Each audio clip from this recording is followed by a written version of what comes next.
자, 이제 본격적으로 세무조정명세서, 조정명세서 작성하면서 세무조정하는 항목들을 살펴보도록 하겠습니다. 첫 번째 나온 거 대손충당금 및 대손금 조정. 물론 뭐 뒤에 기업 업무 추진비, 뭐 감가상각비, 업무용 차량 유지비 등등등등 이런 부분들은요, 세무조정 순서는 크게 상관이 없어요. 제가 이것은 임의대로 배치해 놓은 거니까 여러분들 편하게 그것은 순서는 조정명세서 작성하면서 하는 부분 항목들은요, 순서에 크게 구애받지 않고 하셔도 됩니다. 자, 대손충당금 및 대손금 조정은요, 법인조정, 과표 및 세액계산, 과목별 세무조정 1, 대손충당금 및 대손금 조정명세서 화면에서 합니다. 자, 일단 대손금이라든가 대손충당금의 의미가 뭐냐면 대손 겁나게 큰 손해가 발생했다? 뭐 이렇게 이해를 하면 되겠네요. 무슨 얘기예요? 겁나게 큰 손해가 회사 입장에서 내가 물건 팔았는데 돈 못 받았다는 얘기예요. 자, 물건을 팔았는데 회수가 안 된다는 얘기예요. 외상으로 줬더니 나중에 이 사람이 뭐 사망, 강제집, 사망은 좀 그렇죠. 사망, 강제집행, 뭐 형이 파산, 뭐 이런 부분들 여러 가지 사유로 인해 가지고 소멸시효 완성이라든가 이런 사유로 인해 가지고 회수가 불가능해. 그래서 빵꾸 났다. 그러면 우리는 대손금이라고 해서 비용 처리하는 거고요. 또 하나 12월 말 31일, 12월 31일에 이제 내가 갖고 있는 채권, 외상 매출금이라든가 매출 채권 등을 쭉 갖고 있는데, 대여금도 마찬가지고 갖고 있는데, 향후에 내년도 그 이후에 대손이 예상될 걸로 추정되는 금액이 있을 거다라는 얘기예요. 물론 대손이 발생을 안 하면 좋겠는데, 뭐 완벽하게 다 회수할 수 있나요? 보통 회사들이 뭐 몇 %씩은 대손 충당금을 대손 충당금은 뭐냐면, 내가 현재 보유하고 있는 외상 매출금 채권이 그 중에서 일부분은 회수가 불가능할 것 같다라는 금액을 추측하는 거예요. 추정해서 계산을 해보는 겁니다. 그래서 그 비용으로 계산하는 금액을 대손충당금이라고 합니다. 그러면 회계 처리는 어떻게 해왔는데요? 회계상은 어떻게 하냐면 일단 먼저 대손충당금을 설정을 먼저 하고 매출 채권이라든가 이런 부분들, 물론 이거 기말에 보통 이렇게 설정을 하죠. 대손충당금, 대손상각비, 대손충당금 설정하는 게 언제 했어요? 주로 여러분 결산 수정분계 볼 때 이거 설정하는 거 여러분들 잠깐 봤을 거예요. 결산자료 입력 화면에서 F 몇 번, 기억 안 나. 그거 여러분 기능키 이용해가지고 대손충당금 설정하는 거 이렇게 하게 되면 분계가 이렇게 될 거예요. 대손상각비 차변, 그리고 대변에 대손충당금이 설정이 될 거예요. 그리고 나서 대손이 발생을 했다. 그러면 어떤 매출금이 빵꾸 났대? 그러면 이 외상 매출금 찾아서 거래처 등록이 돼 있겠죠. 이 매출금을 줄여주는데 먼저 대손충당금으로 먼저 비용 처리를 먼저 하고 간 거예요. 비용 처리하고 간 것 중에서 충당금을 먼저 없애고 그래도 부족하면 추가적으로 대손상각비 이렇게 정리하는 겁니다. 대손상각비 100원 대손충당금 설정을 했는데 외상매출금 빵꾸 난 게 뭐 150원이더라. 그러면 내가 대손충당금으로 설정한 거 없어지는 건 150원이 아니라 100원 되고 나머지 50원을 추가적으로 대손상각비 비용 처리해 주는 겁니다. 이렇게 해서 나 지금 얘기하는 거 회계 처리하는 내용을 설명하는 겁니다. 대손충당금 잔액 확인, 연결되는 대손충당금 확인하고요. 부족하면 차액을 대손상각비로 처리하는 거고요. 또는 나중에 내가 매출 채권이 있는데 대손충당금이 없다. 그러면 대손상각비로 바로 외상매출금 매출 채권해서 채권 금액을 바로 감소시키기도 합니다. 이렇게. 그런데 가지급금이라든가 또는 채무보증 관련 구상채권이라든가 부가세 환급금 미수금 같은 거는요. 대손충당금이라든가 대손금 송금사지 채권에서 제외됩니다. 제외돼요. 이런 것들은 대손충당금도 설정도 못해요. 대손상각비, 가지급금 같은 거 뭐예요? 대표이사 가지급금이 대표적인 거잖아요. 이런 부분들은 대표이사 너한테 받아야 돼. 대표이사 꼭 받아야지. 그걸 왜? 대표이사한테 돈을 못 받게 돼서 빵꾸 났다. 그래서 대손상각비, 대손충당금 설정하는 거 안 된다라는 얘기. 부가세 환급금 미수금이야 세무서에서 주는 거니까 설정하는 게 아니고, 채무보증 관련 구상채권이라는 건 뭐냐면 A가 B한테 돈을 빌려줬어요. 그래서 B는 얘한테 갚아야 되는데 얘가 빵꾸 났어요. 얘가 A가 돈을 빌려줘서 B한테 돈을 빌려줬는데 B가 얘한테 갚아야 되는데 얘는 못 갚아. 그래서 어떻게? 야, B가 C한테 갚아달라고 한 거야. 그래, 오케이. 내가 C 너한테 C가 A한테 내가 네 돈 갚아줄게 했어요. 그러면 얘가 갚아줬으니까 얘는 얘한테 내가 네 돈 갚아줬으니까 너 나한테 돈 줘 하는 구상 채권이 생기죠. 그런데 이 돈을 마저 B가 못 갚아. 그랬을 때 이것을 대손 충당금, 대손상각비 처리할 수 있느냐? 안 된다는 얘기야. 왜 안 해줄까? 그런 거 하지 마. 그러니까 보증 쓰고 하는 거 그런 거 안 된다는 얘기야. 하지 말라는 얘기에서 이런 거 안 된다는 얘기. 가지급금은 야 대표이사한테 돈 빌려도 그런 거 안 된다는 얘기예요. 자, 그래서 대손 충당금, 대손금, 송금산입 채권에서 제외한다라는 거고요. 대손 사유를 보면 그러니까 세법에서 인정하는 그냥 단순히 내가 물건을 팔고 돈을 못 받았다고 돈을 아직 못 받았다고 해서 무조건 대손상각비, 대손충당금 뭐 이런 부분 대손상각비를 처리하는 게 아니고 못 받을 만한 사유가 법에 정하는 요건에 충족이 돼야 돼요. 예를 들어서 상법이라든가 민법 등에서 소멸시효가 완성이 됐다. 이 얘기는 뭐냐면 보통 2년 내지 3년 자 내가 외상 매출금이 생겼어요. 상대방한테. 근데 3년 동안에 내가 행사도 하지 않고 가만히 있는데 3년 정도 지나게 되면 소멸시효가 완성이 됐다고 해서 무슨 얘기냐면 돈 달라고 못해요. 돈 달라고. 너 3년 동안 뭐 했냐? 라는 얘기예요. 이런 부분들 또는 회생 계획인가 결정, 법원의 면책 결정 또는 채무자의 재산에 대해서 경매가 취소될 정도로 채무자가 재산이 없다라는 얘기예요. 자, 이런 부분들 사유가 있고요. 자, 이런 부분들 사유가 발생을 했을 때는 손금으로 비용 처리하는 시기는 언제냐면 결산서 어디 장부에 재무제표에 비용으로 계상을 해야 돼요. 그런데 비용으로 만약에 계상을 안 했다. 그러니까 결산서 손익계산서에 반영을 안 했다라고 하면 신고 조정으로 해서 손금산입을 할 수 있다는 얘기. 이 얘기는 뭐냐면 내가 손익계산서에 보면 수익에서 비용을 빼가지고 이익을 계산하고요. 그 이익을 토대로 해가지고 세무조정 플러스 마이너스 세무조정을 통해 가지고 각 사업년도 소득금액을 계산하는데 여기 비용에 대손상각비로 해가지고 처리를 해야 되는데 결산서에 비용으로 계산한다는 의미는 이 손익계산서 장부 여기 비용에 대손상각비로 넣어야 되는데 이런 사유는 못 넣었어. 그러면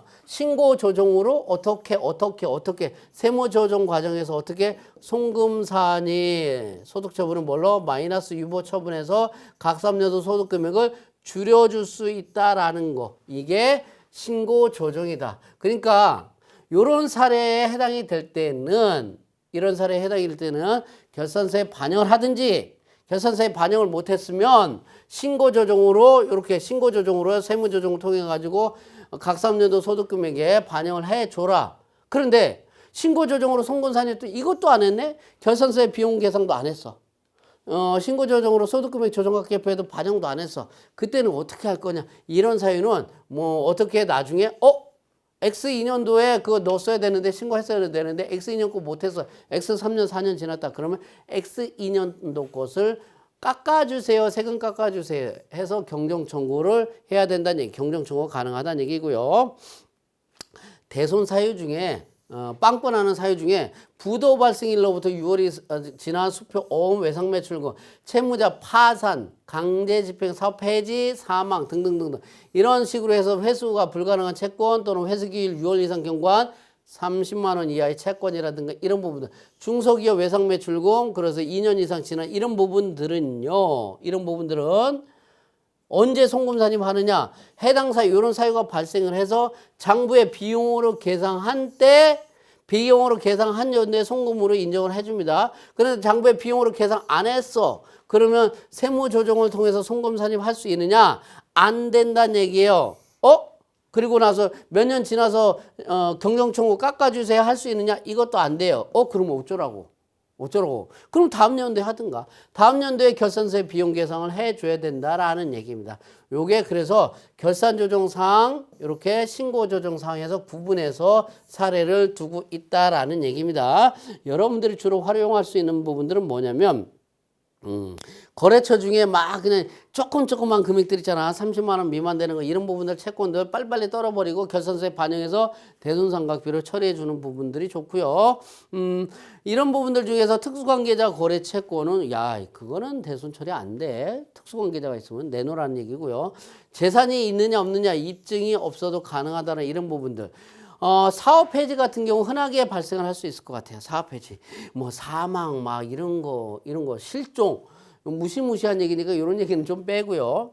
흔하게 발생할 수 있는 거. 내가 거래처에 매출을 했는데 거래처가 만약에 사업을 폐지해버려서 폐업을 했다. 자, 그랬을 때도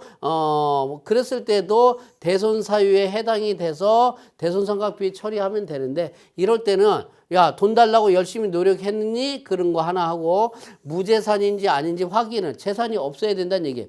근데 사실상 내가 사업을 하면서 상대방한테 내가 돈 받을 게 있는데 상대방이 사업을 폐업을 했다고 해서 재산이 있는지 없는지를 확인한다는 것은 사실은 쉽지는 않을 수 있을 것 같아요. 여하튼 이런 부분들의 차이는 있는데 요런 사례에 따라서 대손상각비 처리하는 부분이 달라지고 있더라라는 거 여러분들이 구분해 주시고요. 요거는 대손상각비고요. 대손충당금을 설정을 하겠죠. 대손상각비는 실제 대손 빵꾸 났을 때 또는 대손충당금 설정하기 위해서 대손상각비, 대손충당금 계산할 때 이렇게 처리하는데 대손충당금은 뭐냐면 아직 빵꾸 난 게 아니에요. 외상매출금이라든가 매출채권을 대여금 같은 거, 미수금 같은 거, 채권, 돈 받을 금액이 있는데 이게 향후에 얼마는 빵꾸 날 것 같아. 그래서 미리 추정해가지고 대손 충당금 쌓는 건데 세법상으로는 한도의 범위 내에서만 송금으로 인정합니다. 너무 많이 쌓는 거 인정을 하지 않겠다라는 얘기인데 한도 초과액이 있으면 송금 불산입 하는데 거의 대부분은 회계상 계산과 세법상 계산액은 거의 일치될 거예요. 자, 한도액은 어떻게 되는데 세무상 채권 장부가액 거의 세무상이라든가 결산서상 채권 장부가액이 거의 비슷하겠죠. 세무상 채권 장부가액에다가 대손 비율, 뭐 대손 실적, 실적이라는 말의 의미를 쓰면 좀 그렇죠. 빵꾸 났는데 실적을 거뒀다라고 하는 게 조금 뉘앙스가 이상하죠. 여하튼 대손율은 보통 1%와 대손 실적률이 뭔데요? 당해년도 대손 빵꾸 난 금액을 직전 연도 현재 채권 잔액 중에서 당해년도에 대손 빵꾸 난 금액을 비교하면 비율이 나올 거 아니에요. 그걸 실적률이라고 하는데 그 실적률과 1% 중에서 큰 금액을 대손율로 해가지고 대손 충당금을 쌓을 수 있다는 얘기. 근데 거의 대부분은 1% 정도로 다 잡아요. 그래서 세무조정은 요게 한도액인데 회사가 계산한 금액이 세법상 한도 금액보다 더 크다라고 한다면 한도 초과액이 나와서 송금불산이 유보 처분할 거예요. 근데 이 송금불산이 뭐 다음 연도에 송금산이 자동 세무 조정이 이루어지는데 거의 대부분은 한도 초과액은 나오지 않을 거다는 얘기예요. 자, 그랬을 때 회계와 세법의 차이가 있어요. 회계는 대손충당금을 쌓을 때는 회계는 대손금과 상계하고 남은 대손충당금 잔액을 환입 그러니까 수익으로 잡지 않고 그냥 부족한 부분을 충전하는 방식을 쓰고 있어요. 충전하는 방식을 쓰고 있는데 세법은 어떻게 하냐면 상계 후 남은 금액이 있다면 대손금과 상계 후 남은 금액이 있다면 이 부분은 환입 입금 잡고 그리고 입금 잡았으니까 대손충당금은 하나도 없는 게 되겠죠. 그리고 처음 전액 다 새로 설정을 한다라는 겁니다. 그러면 환입하지 않고 부족한 부분만 추가적으로 충전해 주든지 아니면 전액 다 환입 잡고 입금 잡고 전액 다 송금 잡든 여하튼 효과는 똑같아요. 효과는. 근데 왜 이렇게 회계는 보충법, 세법은 총액법을 쓰느냐? 세법은 매년마다 새로 설정 판단해 보라는 얘기를 하는 겁니다.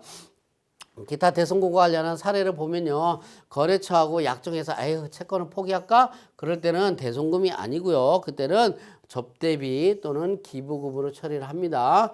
사업 폐지 뭐요? 사업 폐지가 여러분들이 홈택스에 들어가 보면 사업자 등록번호 치게 되면 폐업자인지 계속사업자인지 이런 것도 조회가 다 돼요. 그래서 대손금 처리하기 위해서는요, 채권 추심도 채권 회수를 제반 노력을 했느냐, 돈 받으려고 얼마나 했었니? 보통 이제 내용 증명을 보낸다든가 뭐 여러 가지 절차를 취하는 것을 확인을 한다는 얘기고요. 또 채무자가 사업을 폐지하고 무재산으로 확인 가능한 경우에 대손금으로 송금 산입한다는 이런 부분이 있고요.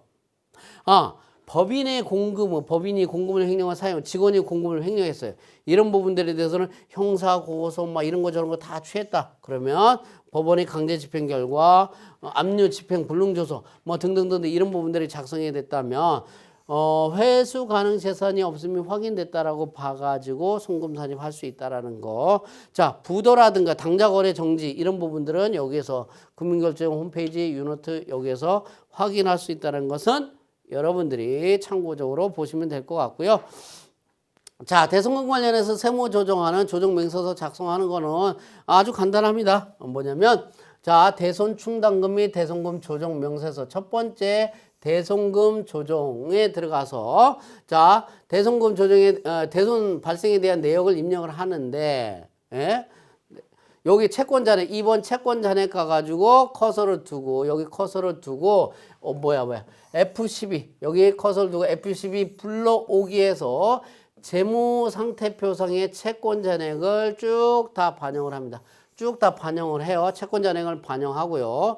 이 반영된 채권 잔액 중에서 이 중에서 대손 충당금 설정이 불가능한 채권이 있어요. 예를 들어서 뭐죠?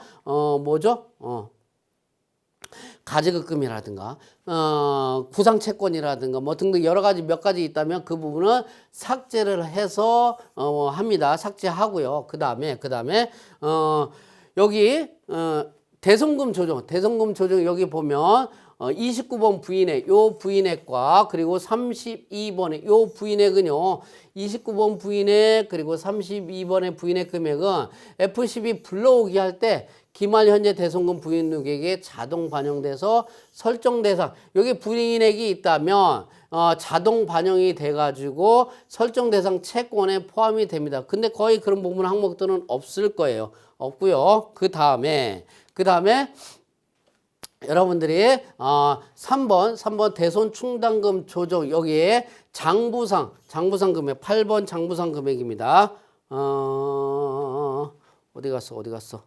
여기 8번 장부상 충당금 기초잔액 입력하고 10번 충당금 부인 누계액은 전년도 부인 누계액을 입력을 해주면 됩니다. 그리고 12번 충당금 보충액을 입력을 하는데 기초잔액에 변동이 없다면 요 8번 충당금 기초잔액 금액이 입력이 되고요. 자, 그랬을 때 15번에 과소환입, 과다환입 이 부분이 나오는데 15번 과다환입 금액은 요거 어디 가서 10번 충당금 부인 누계액 금액과 일치를 하게 됩니다. 일치하게 되고 부호만 다를 뿐이지 금액은 같다라는 거. 단기 계상액은 어디야? 손익계산서상의 단기 계상액 여기다가 입력을 하는데 이때 회사 계상액 자체를요 어디에 회사 계상액은 주의 손익계산서 금액이 아닌 재무상태표상 대손 충당금 잔액인 6개 금액을 보고 세무 조정을 한다라는 겁니다. 자, 12번 충당금 보충액. 이 12번 충당금 보충액에 대해서는요, 단기에 회계상 보충법으로 대손 충당금을 설정을 하죠. 그때 설정 전 장부상 대손 충당금 잔액을 의미하고요. 이것은 5번 보충액에 자동 반영되고 6개의 금액은 재무상태표상 대손 충당금 기말 잔액과 일치하게 되고요. 10번 부인 누계의 13번 환입할 금액 10번, 13번 환입할 금액 요거는 서로 부호가 반대일 뿐이고 금액은 동일하게 됩니다. 자, 그래서 결국 한도 초과액 한도 초과액 이건 송금불산이 뭐 금액은 거의 안 나오죠. 한도 초과액 송금불산이 유보 거의 안 나와요. 그리고 15번 과소환입 과다환입 금액이 있다면 송금산이 유보 처분을 해주면서 이걸 어디를 누르냐면 F3 조정 등록이 있어요. 이것을 클릭해서 반영을 해주면 되는데 거의 대손 충당금 관련해서는 세무조정이라든가 이런 부분들이 나오지 않을 수 있다라는 겁니다. 세법상 회계상 일치시켜주고 이중 조정하는 부분에 대해서 뭐 반영 안 하기도 하고 그렇게 합니다. 자, 이렇게 해서 대손금 관련해서 설명 마치겠습니다.